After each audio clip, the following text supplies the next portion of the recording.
आज एका दिवसात एवढी राईड केली ना की पूर्ण थकून गेलो. जवळजवळ 350 किलोमीटर मारले आम्ही, 350. आणि आता आम्ही पोचलो आहे जमदग्नी ऋषी आश्रम, रेवा प्रसाद समिती, देवगाव संगम इथे. आणि तो आपल्याला दाखवतो. संगम उद्या सकाळी दाखवता येईल, कारण आता सध्या उजेड नाही आहे. तर या आश्रमात आम्ही पोचलो आहे. आता जस्ट गाडी लावली इथे आणि आता आम्ही आतमध्ये प्रवेश मिळवतो आहे. आश्रमातील आतील भाग.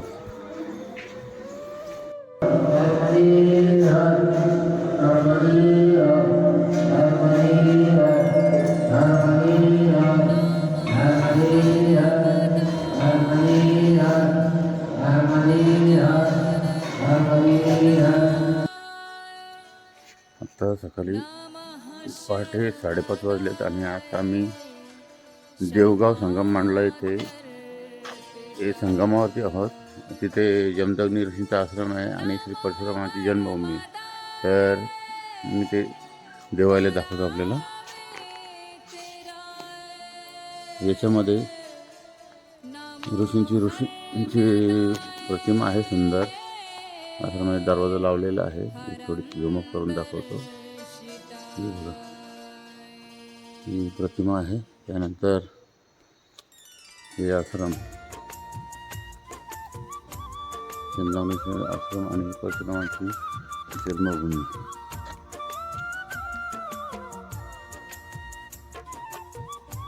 आणि इथे पलीकडे संगम आहे.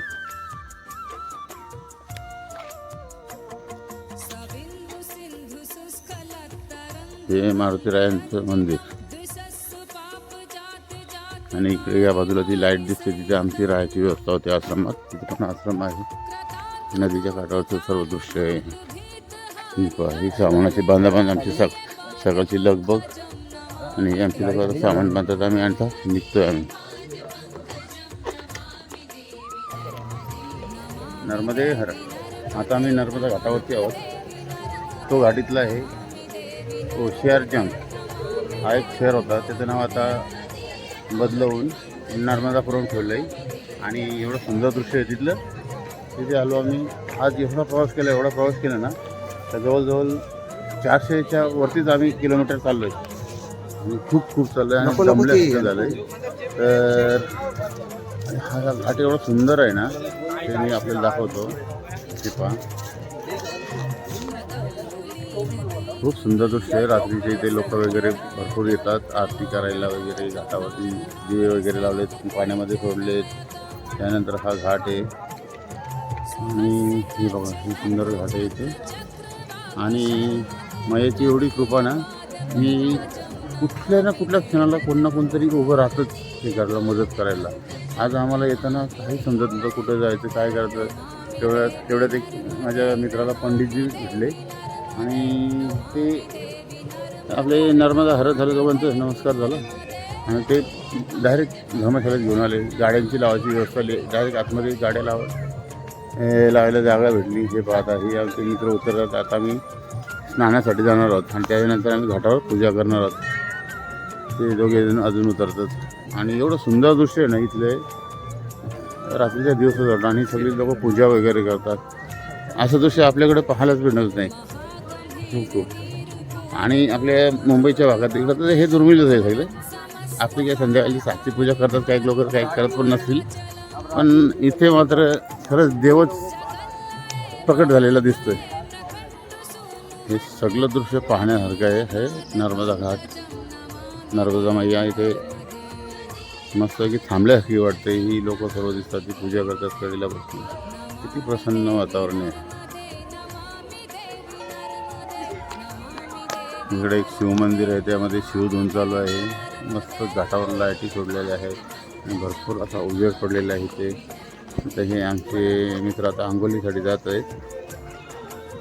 ते काही तिघेजण तर नाही आंघोळ करणार, पण आम्ही करणार आहोत दोघेजण. हिंगिरे तर गेलेले आहेत आणि मी आता कॅमेरा धरल्यामुळे जाऊ शकत नाही. मी जाणार आहे आता. नर्मदे हर.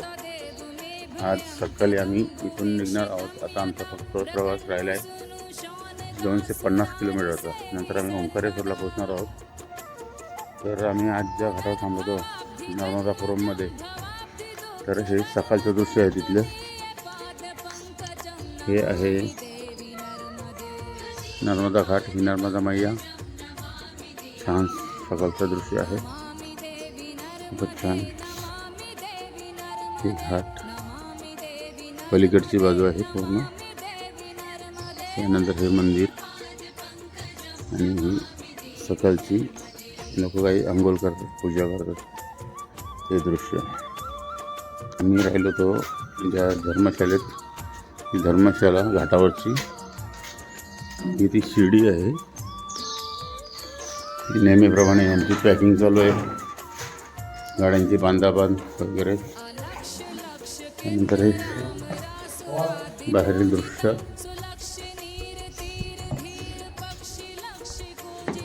बाहेरील दृश्य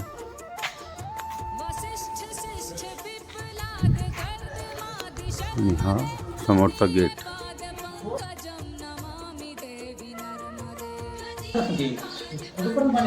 मित्रांनो, भरपूर प्रवास करून आम्ही आता शेवटच्या टप्प्यावर आहोत आणि शिंगाजी महाराज मंदिर इथे आम्ही आलो.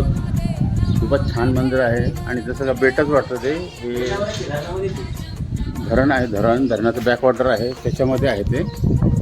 हे पाहू शकता तुम्ही, हा धरण. ते दूर समुद्रासारखं दिसतं बघा, पूर्ण समुद्रासारखं दिसतंय. त्याच्यानंतर ही बाजू, त्याच्यानंतर हे मंदिर आहे महाराजांचं. हे मंदिर आहे, खूपच छान. लोक दर्शनासाठी येतात आणि बाहेरून तर उत्तमच हे दिसतंय, नजारा दिसतोय. ते पर्यटकांच्यासाठी मोठी जीवन सुविधा आहे इथे. हे आमचे हिंगमिरा साहेब पुढच्या प्रवासासाठी रूपरेखा ऐकतात. त्यानंतर सुभाष पाटील साहेब आणि माया पाटील साहेब. माया पाटील साहेब हे पुन्हा येणार आहेत. त्यांचं लेखणी कार्य सुरू आहे. ते प्रत्येक गावाचं नाव, गाव, रस्ता विचारून घेतात. त्यांची खूप इच्छा आहे. यात 2-3 ऑप्शन ते निवडतात. चालत यायचं, सायकलवर यायचं, का आणखी कशात यायचं. आता गाडीवरती तर आलेलंच. हां, तर ते आता ते ठरवणार आहेत काय करायचं. तर त्यांची खूप इच्छा आहे, कारण त्यांच्या बोलण्यातून आम्हाला जाणवतं प्रत्येक वेळेला. आणि छान कार्य आहे त्यांचं. हां, आणि त्यांच्या संपर्कात त्यांचे मित्र पण भरपूर आहेत. यायचं बोलतात ते आणि त्यांच्या बोलण्यातून ऐकतो आम्ही. तर आता आमचा पुढचा प्रवास इथून होणार आहे इथे ओंकारेश्वराकडे. मैयाबाई तर आम्हाला लिहिलं तर आमच्या शेवटच्या प्रवासाकडे चालू. म्हणजे आमचा परिक्रमेचा मार्ग आहे तो बहुतेक संपुष्टात येईल आणि मैया ते करून घेईल. ही समोरचा एरिया आहे हा. आणि इथे श्रीकृष्णांची सुंदर पेंटिंग आहे आणि हे बाहेर जाण्याचा मार्ग आहे. मी आता बाहेर जात आहोत आणि बाहेरून मी सुंदरच वाटतं ते. हा बाहेर पडण्याचं हे पहा, हे बाहेरून असं नजारा आहे शिंगाजी महाराजांचं. हा रस्ता आहे मध्ये, बाहेरून समुद्र आहे. समुद्र म्हणजे धरण आहे ते छोटंसं दिसतं, त्याला मंदिर आहे. त्याच्यानंतर जे साईडची नजारा आहे पूर्णपणे या बाजूची, चारी बाजून पाणी आणि मध्ये ते मंदिर आहे. खूप छान, खूपच छान. नमस्कार मित्रांनो, फायनली आता आम्ही परिक्रमा पूर्ण करून गजानन महाराजांच्या मठात आलो आहोत आणि आता आमचे काही सोपस्कार आहेत पावती वगैरे घेण्याचे, ते पार पाडून आम्ही नंतर मग विधीसाठी अनिलदास सरांकडे जाणार आहोत.